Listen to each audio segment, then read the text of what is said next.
Where do rainbows go when they disappear? Why do birds have wings? Why do cows have bladders? Have you ever noticed how kids have this really incredible ability to ask the kind of questions that really force you to kind of search the depths of your soul for? And they tend to ask these kinds of questions at the most interesting times. Ugh, I can't wait to take a nap. What happens when a wasp loses its legs? What happens when a wasp loses its legs? Yeah. And they're the kind of questions that you probably would have never thought about before you ever had children, right? Hi. What happens when chalk sprinkles get in your throat? What happens when chalk sprinkles get in my throat? Yes. You cough?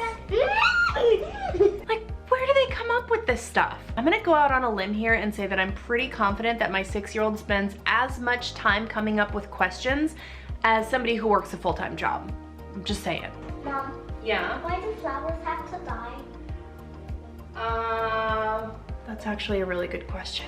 Sometimes she'll ask me questions and I'm like, I'm in a hurry, you know, I'm trying to get things done, trying to do all the mom stuff, trying to do the homeschool stuff, trying to do all the things, and I don't have time to sit and think of an appropriate response, so I give an answer in a hurry, and then I find myself, after I've put the kids to bed, after I'm tucked into bed myself, ready to shut my eyes, I find myself pondering questions that she's asked me throughout the day. Where do rainbows go when they disappear? Why do birds have wings? Why do cows have bladders? What do seeds and cherries look like? Why do flowers have buds? That I'm like, oh, what? And then just when I think her mind is busy doing something that's gonna distract her from the questions like reading or schoolwork or arts and crafts, boom, she hits me with, Mom, who are the zombies on Moonscar Island? the best questions are the ones pertaining to my body and why it looks the way that it does. What are you doing? What? Why is your tummy like Play-Doh? And what are those marks on it?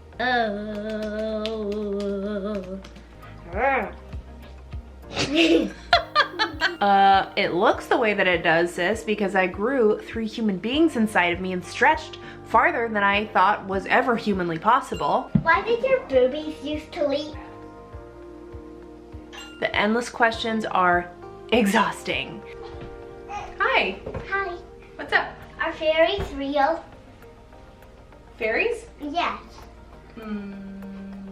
Hey honey, I have a question. Are fairies real?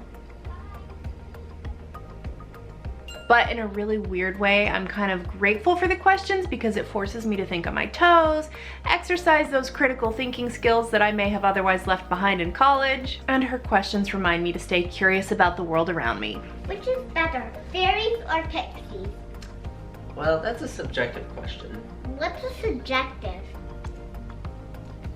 So the next time your kid asks you a question that leaves you feeling like you need to consult Google or wishing you had a direct line to God, take a minute to appreciate the curiosity, take a deep breath, and do your best to answer without laughing.